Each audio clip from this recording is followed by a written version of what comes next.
el precio de nuestra paz. ¿Nos creó Dios separados de Él? No, ¿cierto? Él no nos creó separados de Él, nos creó cerca de Él, muy cerca de Él. ¿Nos creó por amor? Nos creó por amor, así es. Y una de las escrituras que definitivamente tiene tanto, es esa en Génesis, ¿no? Que dice, quería leer una parte de Génesis antes de lo que tengo ahí en la pantalla, y es que el Señor Jesucristo, o Dios, o el Espíritu Santo, la Trinidad, al comienzo no dijeron, o más bien miremos lo que dijeron. En el capítulo 2, en el versículo 17, si alguien no tiene una Biblia, la podemos subir, se la podemos dar para que miren, porque tengo algunas lecturas hoy que no están ahí. En el versículo 17 del capítulo 2 dice: mas del árbol de la ciencia del bien y del mal no comerás, porque el día que de él comieres, ciertamente morirás. Y quisiera que reflexionáramos sobre eso, porque Dios no dijo: el día que ustedes coman de este árbol yo los mato. ¿Cierto que no? No dice eso. No dice que Dios dijo: y el día que ustedes coman de ese árbol yo los mato. ¿Cierto que no? Dice es: el día que ustedes coman de ese árbol van a morir. Es decir, yo no quiero eso. Dios no nos creó entonces para morir. Dios no odia su creación. Dios no... Con el pecado Dios no iba a estar de una manera odiando a su creación, sino muy triste, al contrario, muy triste de que el hombre decidiera mal. Iba a estar muy triste, pero Dios amaba su creación y Él deseaba cumplir un objetivo con su creación hecha por amor. Así que cuando el hombre toma esta decisión, el ser humano toma esta decisión, nos dice la Escritura, cuando ellos tomaron del árbol de la ciencia del bien y del mal, nos dicen las Escrituras, comenzando en el versículo 7 del capítulo 3 de Génesis, que fueron abiertos los ojos de ambos y conocieron que estaban desnudos, y esa desnudez era más que simplemente la física. Se encontraron como desnudos espiritualmente, desprovistos, se sintieron mal, se sintieron como sin valor, con una pena tenaz cuando pecaron, se sintieron desnudos. Y entonces cosieron hojas de higuera y se hicieron delantales. Y oyeron la voz de Dios que se paseaba en el huerto al aire del día. El hombre y su mujer se escondieron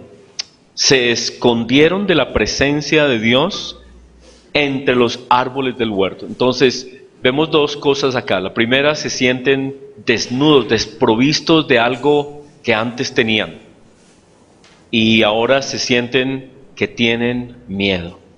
¿Miedo de quién? Miedo de Dios. Increíble, tienen miedo. ¿Habían tenido antes miedo de Dios? Jamás, nunca. Pero ahora sienten miedo.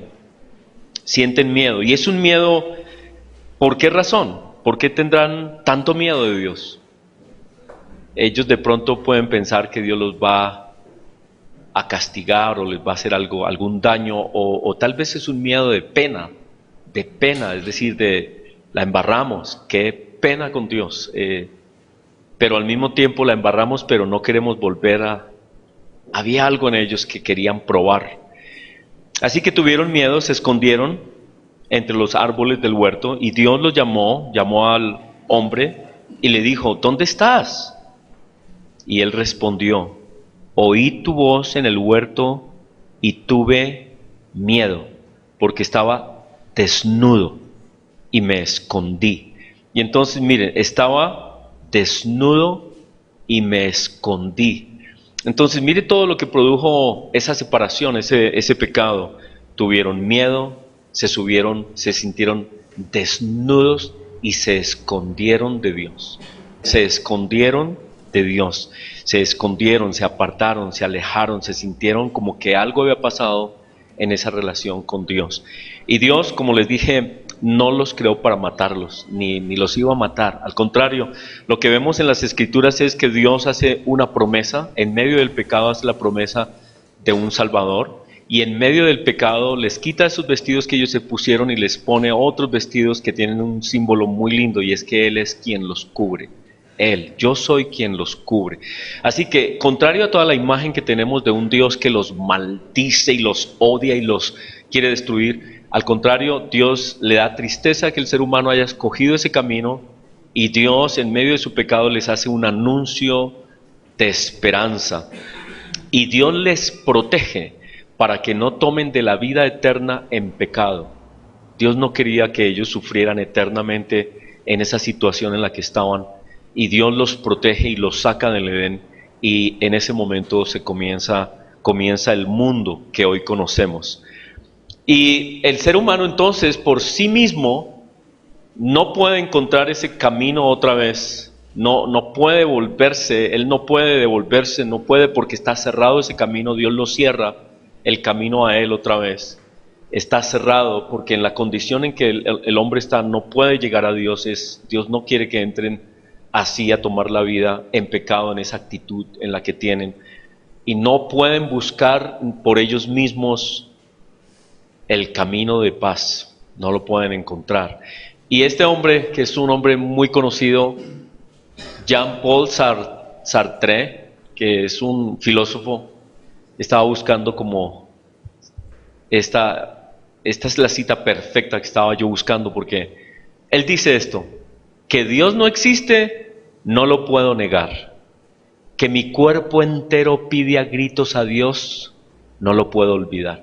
Entonces, este hombre es un filósofo, exponente del existencialismo. El existencialismo es una corriente que se pregunta por qué el hombre, por qué existe el ser humano. Y hay una angustia en el ser humano, una angustia existencial. ¿Por qué existimos? ¿Qué sentido tiene la vida? ¿Para dónde vamos? ¿Vale la pena las valores morales? ¿No valen la pena? ¿Qué es esto? ¿Qué es la vida? ¿Por qué tenemos que pasar? ¿Por qué el sufrimiento? Este hombre es uno de esos exponentes de esa angustia existencial de la humanidad. Y también presenta como la humanidad no quiere creer en Dios. La humanidad no quiere creer en Dios, pero al mismo tiempo anhela profundamente que exista Dios. Porque sin Dios, ¿qué sentido tiene la vida? ¿Y qué sentido tiene hacer el bien? ¿Y qué sentido hacer lo correcto? ¿Para qué hacer lo correcto si Dios no existe? Y si no hay nada que valga la pena, ¿por qué hacer el bien?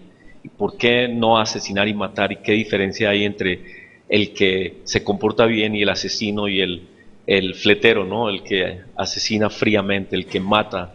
En estos días las noticias de un jovencito de 20 años, ¿no? Que lo mataron en Cali por robarle el celular. ¡Pum! Una cuchillada. Pues esa es la manera de vivir de la gente que no tiene ningún valor de nada, no le importa nada. Y entonces estos hombres pensadores dicen: pero eso no vale la pena, sí es terrible, tiene que haber algo que nos limite a hacer ese tipo de acciones, eso no está bien. Entonces debe haber un Dios, pero no lo confiesan porque su filosofía no les permite confesar que existe Dios, y no quieren confesar que ese Dios sea el Dios de las Escrituras o el Dios de la Biblia, no quieren. Entonces, por un lado dicen: Dios no debe existir, lo niego. Pero por otro lado dicen: ¿y si Dios no existe? ¡Qué angustia! Yo quiero que Dios exista. Ese es el ser humano, es una lucha impresionante, continuamente en esa lucha.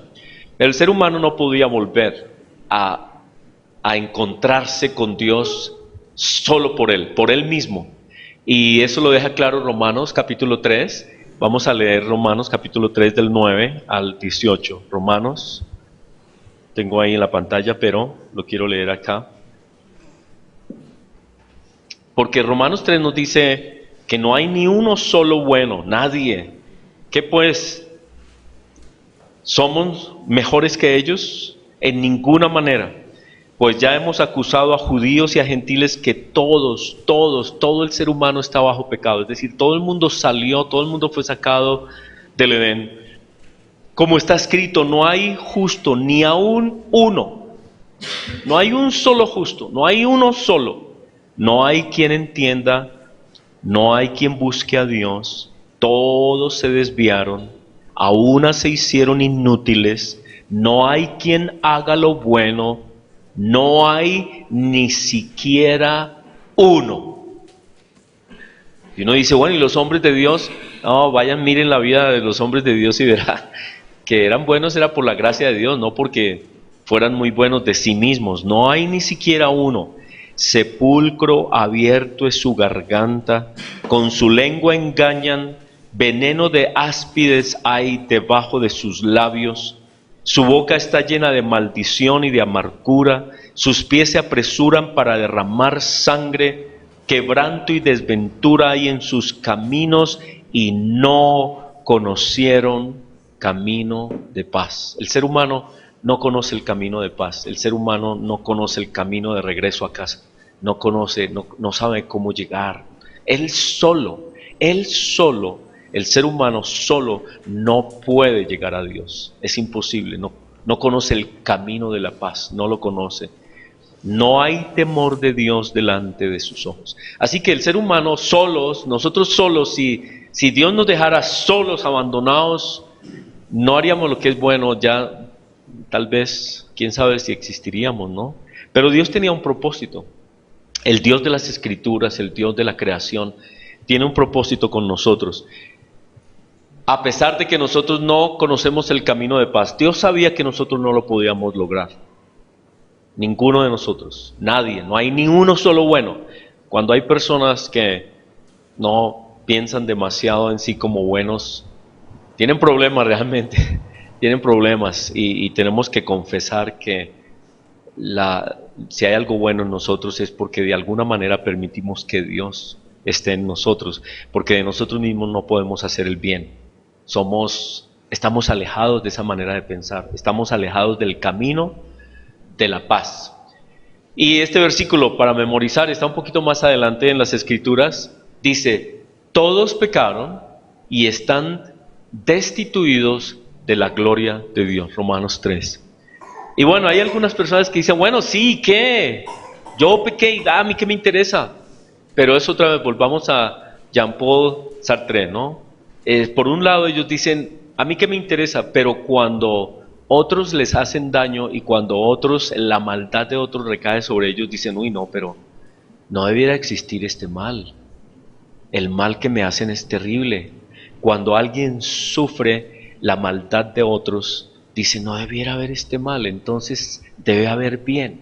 Y si hay bien, debe haber un Dios. Y entonces por un lado dicen, yo no quiero nada que ver con Dios, pero por otro lado dicen, anhelo que Dios exista. Pero las Escrituras nos dicen, todos han pecado, todos están destituidos de Dios, todos. No hay como alguien diga, yo soy mejor, yo he hecho mejor las cosas. No, todos hemos pecado, todos estamos destituidos de la gloria de Dios y por nosotros mismos no podemos llegar otra vez a Dios. Es imposible para nosotros. Entonces, ¿qué hizo Dios? Dios, sabiendo que no había ninguno bueno y que no era posible para nosotros llegar a Él, y para que ninguno se gloriara de que Él por sus propios méritos podía llegar a Dios, Él nos puso a todos en la misma condición de incapacidad, para que todos dependiéramos de la forma como Dios quería tener la paz con nosotros. Y para que ninguno dijera, es que yo soy mejor que usted, es que yo hice las cosas mejor que usted, es que mi vida es mejor que la suya. Y para que ninguno tuviera esa gloria y ninguno tuviera esa soberbia o esa vanidad de decir, yo soy más bueno que usted, Dios nos colocó a todos en pecado. Es decir, no que Él nos haya puesto a pecar, no, sino que todos estamos en la misma condición de necesidad, todos. Y determinó que no fuera por la obra de nadie, de ningún hombre, sino de Cristo Jesús, que pudiéramos regresar al Padre. Él determinó que eso fuera así.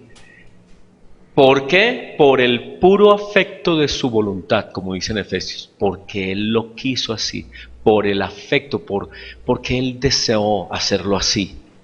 Ahora, aquí hay otra cosa que no sé, es un poco difícil de explicar, es que a veces creemos que Dios Padre demandó o puso el castigo sobre Cristo y odió a Cristo en el momento en que Cristo dijo, ¿por qué me has desamparado? Que el Dios Padre odió a su Hijo en ese momento. Pero no es cierto. Dios dice por todas las escrituras que Dios ama al Hijo, siempre lo ama, siempre lo amará, siempre lo ha amado. El Padre y el Hijo y el Espíritu Santo, nunca ha habido división, separación entre ellos, nunca. Otras personas dicen que ese sacrificio era para satisfacer la ira de Dios contra la humanidad. Y ya vimos que Dios no odia a la humanidad. Dios sí está triste del pecado del hombre, pero Dios no odia a la humanidad, Dios ama a la humanidad. Y la ira de Dios es contra el pecado, realmente, no contra la humanidad, es contra el pecado. Pero Cristo se entregó por su deseo, porque Él quiso que fuera Él el medio para reconciliar al hombre y cargar sobre Él las consecuencias que habían traído los hombres sobre sí. ¿Cuál era la consecuencia de el pecado sobre el hombre? La muerte. Él decidió pagar esa consecuencia por amor y por el puro afecto de su voluntad, porque Él quiso, no porque nadie lo obligó, no porque el Padre lo obligó y lo manipuló o le dijo te tocó y no fue así, sino que el Hijo dijo, yo voluntariamente, en amor a la creación, porque amo la creación, yo quiero ir y convivir con ellos y morir por ellos. Eso fue por el puro afecto de su voluntad, porque Él lo quiso así. No era para pagar el odio de Dios por la humanidad, la ira de Dios por la humanidad. Nos odiaba tanto que alguien tenía que... No. Dios no nos ha odiado nunca. Es que ese pensamiento de que Dios nos odia es un pensamiento que no es cierto. Ese es el enemigo que lo ha metido. Es como una persona que le diga, por ejemplo, a un muchacho, yo me acuerdo de algo en mi infancia, me acuerdo muy bien, perdí un año, yo estaba niño en primaria y me fui para la casa de un amigo porque yo sabía que mi mamá me iba a castigar, ¿no? Y entonces los amigos comienzan a decirle a uno, uy, es que la muenda que le van a dar, hermano, uy, hermano, le van a dar duro, hermano. Y entonces uno entra en un pánico, uno entra en miedo. Y yo a veces digo, ¿por qué los niños se suicidan a veces? Porque hay voces de personas que les dicen, su papá lo odia. No se lo dicen de pronto así, ¿no? De frente, pero le dicen, uy, le van a dar su muenda, uy, es que la embarró, hermano. Y uno en esa angustia, pues uno se esconde, y yo pienso que la labor del enemigo ha sido esa, de meterle a la gente la idea de que Dios los odia, de que Dios los odia. Y las personas tienen miedo de ese Dios de las Escrituras, tienen un miedo como el miedo de Adán todavía, ¿no? El miedo escondiéndose de Dios, porque Satanás siempre está señalando, Dios te odia. Dios te odia. Y una de las cosas que hizo Satanás con el Señor Jesucristo en la tentación fue decirle más o menos eso. Tú no eres hijo de nadie. Tú eres un hijo de fornicación, le decían en las Escrituras, ¿no? Tú, si acaso eres el hijo de Dios, ¿qué hijo de Dios vas a ser tú? Pero si acaso eres hijo de Dios, haz que estas piedras se conviertan en pan. Si acaso, poniendo en duda todo, esa es la obra del enemigo, de Satanás. Satanás ha logrado hacer que incluso los más cristianos de los cristianos piensen que Dios odia a la humanidad y que Dios está dispuesto a traer toda su ira sobre la humanidad. Y yo digo, a ver, ¿es un Dios así de verdad? ¿Ese es el Dios del que estamos adorando? No es eso, ese no es el Dios que adoramos. El Dios que adoramos es un Dios que dice que es un Dios de amor. Él es amor. Él es amor. El Padre, el Hijo y el Espíritu Santo son amor. Hay otras personas que creen que el Padre es un Dios iracundo y el Hijo es un Dios tierno. El Dios tierno que vino a morir por nosotros, mientras que el Padre es un Dios malo, duro. Y estamos rompiendo la idea de que Dios es el mismo, es el único Dios verdadero, y que no hay divisiones entre el Padre y el Hijo, y que no, el Padre no es un Dios iracundo y el Hijo no es un Dios bueno. Eso sería terrible, eso no tiene sentido, porque Dios es el mismo en pensamiento, en propósito, en amor por su creación. Así que el tema aquí es: Dios ama su creación, pero el hombre había tomado una decisión y era necesario volverlo al Padre. Y aquí es donde viene esa parábola del hijo pródigo. El hijo pródigo había hecho cosas indebidas, pero el hijo mayor, ¿se acuerdan de la parábola? El hijo mayor tenía esta mentalidad de que el pecador las debe pagar todas, todas. Y entonces él estaba esperando que el padre le iba a dar una muenda al hijo chiquito, al que había gastado la plata, y el padre lo que le explica es: mire, yo amo a mi hijo, y el otro estaba bravo porque el padre no le había pegado. Al contrario, hizo fiesta porque volvió, hizo matar un novillo, una ternera para tener una buena cena, y le puso un anillo y le puso vestidos bien, lo limpió. Y el otro estaba asombrado y el otro decía: pero ¿qué es esto? Yo no entiendo. Lo lógico aquí es agarrar a ese muchacho y darle su muenda, ¿sí o no? Darle una muenda que no se pare nunca más de ahí. Aquí aprenda, romperle las patas, amarrarle la pata a la cama para que nunca salga más. Que a veces los padres lo han hecho, ¿no? Entonces, esa es la idea del mundo. La idea del mundo es que Dios odia a las personas, especialmente al pecador. Al contrario, y Cristo vino precisamente a mostrarnos eso, que su amor por los pecadores, por los pequeños, es inmenso, y que Él no quiere la destrucción de nadie, sino la salvación de todos. Muy bien, entonces, Cristo determinó llevar las consecuencias del pecado sobre Él mismo y asumió el castigo que le correspondía pagar al hombre.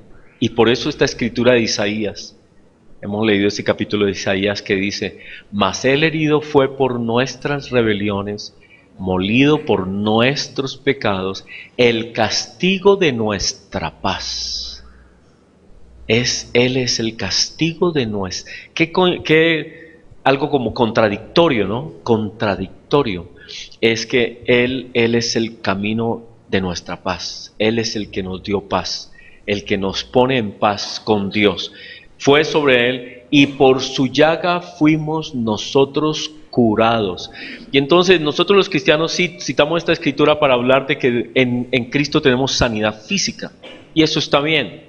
Eso está bien, en Cristo tenemos sanidad física y por eso oramos por los enfermos, porque en Él tenemos sanidad física. Pero aquí es algo más que sanidad física, es que hemos sido sanados en nuestra relación con nuestro Padre. Él nos ha limpiado, Él nos ha aceptado, Él nos ha puesto ese anillo, Él nos ha puesto vestiduras nuevas y nos ha aceptado. A pesar de que estábamos idos en el mundo, cuando por Cristo volvemos a Él, volvemos al Padre, Él nos recibe sin odio, como el Padre de la parábola recibió a su Hijo con los brazos abiertos, sin ningún odio de ninguna clase. ¿Quién nos metió la idea de que Dios nos odia? Dios espera que nos volvamos a Él. Y la paz, el precio de nuestra paz ha sido pago, Y todo lo que tenemos que alzar es nuestras manos y encontrarnos con nuestro Padre y darle gracias. Y aceptar lo que Cristo hizo por nosotros en su sacrificio. En Zacarías 12:10 dice: y mirarán a quien traspasaron. Y bueno, esos son el asunto de su entrega, ¿no? El asunto de su entrega, cómo Él vino y estuvo dispuesto a sufrir todas las consecuencias del pecado y quedó de una manera dolorosa y terrible y casi repugnante, porque morir en una cruz era terrible, era algo que uno no quiere ver. Yo no sé a cuántos de ustedes les gusta ver sangre. A mí hay programas que se llama Discovery Health o este canal de salud de Discovery, y cuando hacen operaciones y cuando están acercando una aguja, yo ya cambio el canal.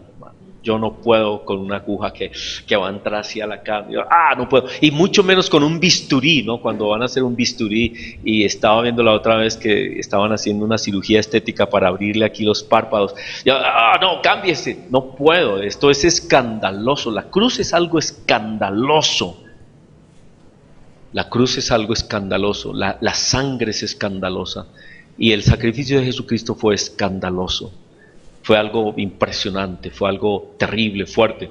Pero Él lo sufrió para mostrarnos su inmensísimo amor y el valor tan inmenso que Él pagó, siendo Dios, haciéndose carne, para entregarse por nosotros y pagar el precio de nuestra paz. Y en Romanos 3:23 dice así: por cuanto todos pecaron y están destituidos de la gloria de Dios, siendo justificados gratuitamente por su gracia. Entonces dice, el pago de nuestra paz fue para nosotros algo, que solo requiere nuestra fe, pero ya fue pago en ese sacrificio doloroso y escandaloso de Dios Hijo en la cruz. Ya fue pago, y Él lo hizo por el puro afecto de su voluntad, porque Él quiso, porque así nos ama, y lo hizo gratuitamente. Él no nos dijo, bueno, yo lo hago, pero ustedes se comprometen conmigo a arrodillarse 3 horas diarias. No, Él no puso condición. Y por eso hablamos del amor incondicional de Dios. Amor incondicional. ¿Cómo me ama Él a mí? Con un amor incondicional. ¿Cómo lo ama a usted? Con un amor incondicional. Es que Dios no le pone a ustedes condiciones. No les dijo, es más, quitó toda la ley. No hay necesidad ya de guardar días estrictos y ayunar ciertos días estrictamente, y que no podía comer uno tales cosas, y que no podía hacer esto y no podía hacer aquello. Quitó todo eso y dijo, para que me amen totalmente de su libre albedrío, por pura voluntad, para que el amor de ellos por mí sea como mi amor por ellos. Eso es todo. Y dijo, siendo justificados gratuitamente por su gracia mediante la redención que es en Cristo Jesús, a quien Dios puso como propiciación por medio de la fe en su sangre. Él es nuestra propiciación, y nosotros simplemente ponemos nuestra fe en su sacrificio. Es todo lo que Él dice. Vengan, crean en ese sacrificio por fe. Es todo lo que Él nos manda en su sangre, para manifestar su justicia. ¿Cuál es la justicia? La justicia de Dios es impresionante, porque su justicia fue en Cristo Jesús, y su gracia fue en todos nosotros.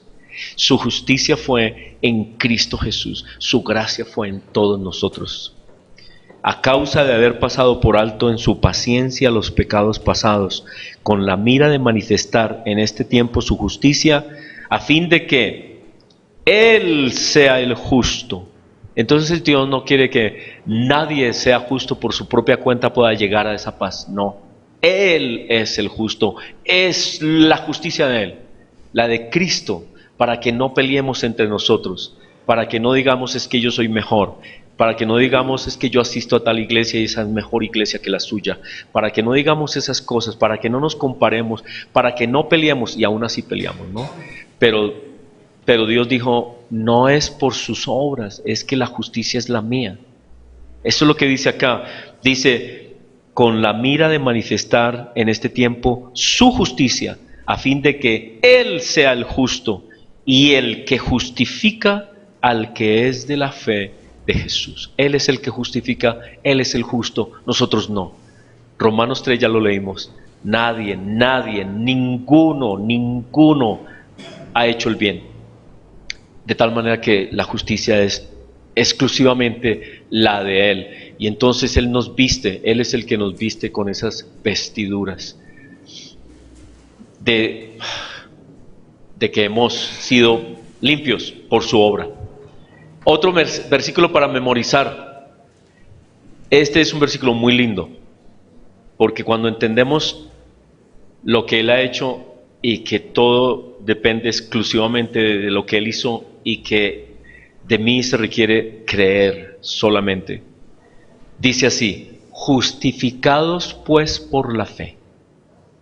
Justificados por la fe. ¿Qué me justifica? La fe. ¿Mis buenas obras? No, la fe. Justificados pues por la fe, tenemos paz para con Dios por medio de nuestro Señor Jesucristo, por quien también tenemos entrada por la fe a esta gracia, en la cual estamos firmes y nos gloriamos en la esperanza de la gloria de Dios. Entonces todo es Él, todo es Él. Dice: justificados pues por la fe tenemos paz. Es por la fe. ¿En quién? En esa obra que tenemos paz. Él es el precio de nuestra paz. Y Colosenses 1:20 nos dice que no solamente Él nos reconcilió a nosotros, algo pasó, algo sucedió con la creación. Y en estos días alguien mencionó que los científicos han descubierto, no sé cómo hacen, cada vez tienen, parece, mejores maneras de observar el universo. Y han descubierto que el universo es mucho más grande de lo que jamás se imaginaron. Imagínense, si antes creíamos que era grande el universo es ahora más grande que lo que jamás hemos soñado que era. Y lo lindo es, algo pasó, algo sucedió con el universo, con la tierra, con las cosas, que el Señor Jesucristo pagó el precio por la paz de toda la creación, no solo la nuestra. En Colosenses 1:20 dice: y por medio de Él reconciliar consigo todas las cosas, así las que están en la tierra como las que están en los cielos, haciendo la paz mediante la sangre de su cruz. Él es el precio de nuestra paz. Señor, te damos gracias. Y tenemos siempre que estarlo recordando, Señor, porque nosotros a veces tenemos esta inclinación a nuestra propia justicia. Y naturalmente, Señor, que tenemos que hacer lo que es bueno. Y nuestra vida debe tener frutos de arrepentimiento y cambio en nuestra vida. Pero sobre todo debe ser porque te conocemos a ti, porque sabemos quién eres tú y queremos ser como tú eres ahora que tú eres nuestro Padre. Y queremos hacer todo lo que es bueno porque eres nuestro Padre. Y queremos hacer todo lo que es de buen nombre porque tú eres nuestro Padre. Y queremos bendecir a otras personas porque tú eres nuestro Padre y ahora creemos en ti. Y queremos hacer todo aquello que te trae gloria a ti porque creemos en ti. Por eso es. Y te damos gracias, Señor, por tu existencia, porque tú das sentido a nuestra vida. Si tú no existieras, Señor, qué vacío es el ser humano sin ti, Señor. El ser humano sin ti hace muchas bobadas y mucha maldad y mucha violencia y todo lo que es horrible y todo lo que es malo y perverso. Eso hace el ser humano, porque sin ti solo hay oscuridad, solo hay un futuro lleno de maldad y de dolor y de angustia y de frustración, de vacío. Y esas vidas las viven personas que te rechazan a ti, que dicen: ¿y para qué tengo que creer en ese Dios? Pero al mismo tiempo se dan cuenta que sin Dios la vida no tiene sentido. Señor, te damos gracias porque tú eres nuestra esperanza. Y por eso venimos hoy también a recordar estas cosas y a darte gracias. y a decirte, Señor, que nos ayudes a servirte mejor, a nuestra vida te glorifique más, que podamos dar más de nosotros hacia ti. No que nos des más de ti, porque ya tú lo diste todo por nosotros, sino que nosotros demos más de nosotros para ti, más de nuestra vida, más de nuestro tiempo, más de nuestros pensamientos, y que vivamos como tú nos enseñas a vivir, sirviendo a otros, amando a otros, honrando a otros, de todas las formas posibles, sirviendo a los seres humanos, a nuestros hermanos, en nuestra familia, en nuestra casa. Que tú nos ayudes a ser como tú eres, Señor Jesús, con ese amor tan grande, que nos des un camino, un estilo de vida de amor por otras personas. Y Señor, tú dijiste que tú lo hacías posible por tu Espíritu, que nos diste espíritu de poder, un poder para predicar, un poder para hablar de ti, un poder para hacer testimonios de quién eres tú, un poder para proclamar tu nombre, lo que tú nos has enseñado, lo que conocemos de ti.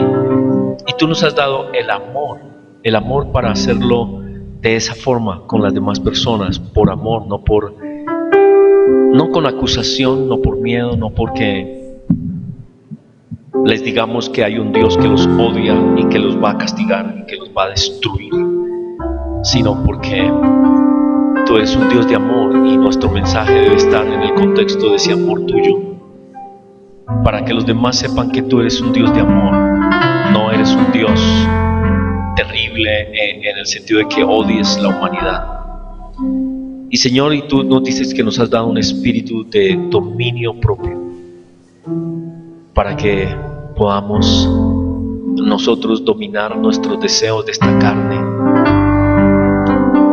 los deseos, las pasiones inmensas que esta carne tiene, pasiones a veces incontrolables y muy difíciles de controlar cuando no hay Dios en la vida de las personas. Dejan que su cuerpo viva toda clase de pasiones que les hacen daño y hacen daños a mucha gente. Y tú nos has dado un espíritu de dominio propio para hacer lo que es bueno, para dominarnos a nosotros mismos de nuestras pasiones, lujurias, celos o odios, rabias, soberbias, y que tú nos des ese dominio propio para hacer lo que es bueno. Te damos gracias, Señor, hoy te alabamos, Señor Jesús. Te pedimos que nos des paciencia para vivir cada día lo que tú nos mandas, todo el tiempo, en la fe, en la esperanza de que hay un mundo mejor, de que hay un mundo extraordinario contigo, de que sí vale la pena, Señor, esperar en ti, confiar en ti y esperar en tus promesas. Damos gracias a ti, te amamos, Señor. Recibe nuestra adoración, nuestra alabanza. Bendícenos, Señor, con toda bendición tuya en todas las cosas de nuestra vida, con nuestros padres, con nuestros hijos, con la parte económica cada vez más difícil, con la inseguridad de nuestra nación, con todo lo que tenemos que vivir en esta ciudad. Bendícenos, guárdanos. En tu nombre lo pedimos, Señor Jesús, al Padre, en el poder de tu Espíritu. Amén. Amén.